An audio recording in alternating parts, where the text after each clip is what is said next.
வணக்கம். திராவிட முன்னேற்றக் கழகத்தில் ஒருவர் கூட யோக்கியர்கள் இல்லையா?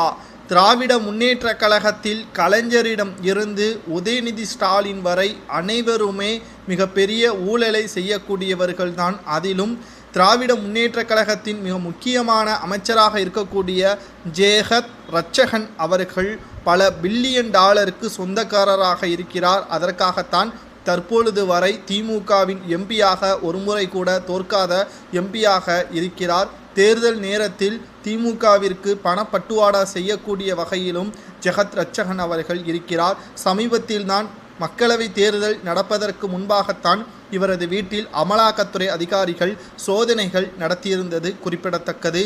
இந்த சூழ்நிலையில் ஜெகத் ரட்சகன் அவர்களுக்கு அமலாக்கத்துறை அதிகாரிகள் சுமார் 908 கோடி ரூபாய் அபராதம் விதிக்கப்பட்டுள்ளது என்று உச்சநீதிமன்றம் தீர்ப்பு வழங்கியிருக்கிறது. எதற்காக, என்ன காரணம் என்பதை தான் இந்த வீடியோவில் நாம் முழுமையாக பார்க்க போகிறோம். கடந்த 2023 அக்டோபரில் அரக்கோணம் எம்பி ஜெகத் ரட்சகன் வீடு உள்ளிட்ட 40க்கும் மேற்பட்ட இடங்களில் அமலாக்கத்துறை அதிகாரிகளும் வருமான வரித்துறை அதிகாரிகளும் சோதனைகள் நடைபெற்றனர்.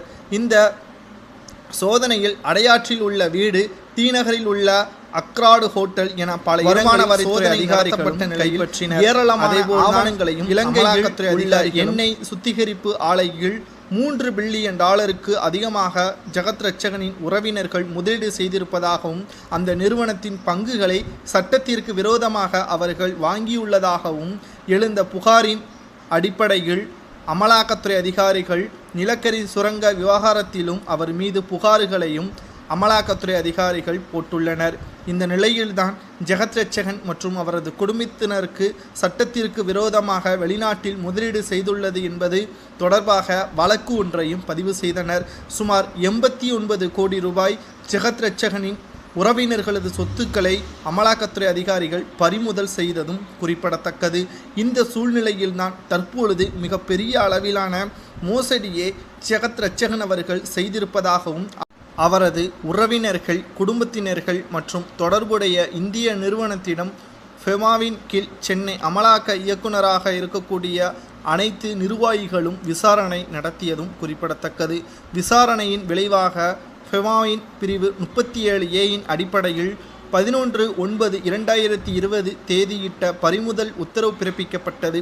ஜெகத் ரட்சகன் மற்றும் அவரது குடும்ப உறுப்பினர்கள் பெயரில் இருந்த பல்வேறு அசையும் அமலாக்கத்துறை அதிகாரிகள் கைப்பற்றி இருக்கிறார்கள். மேலும் சுமார் 908 கோடி ரூபாய் அபராதமும் கொடுத்திருக்கிறார்கள்.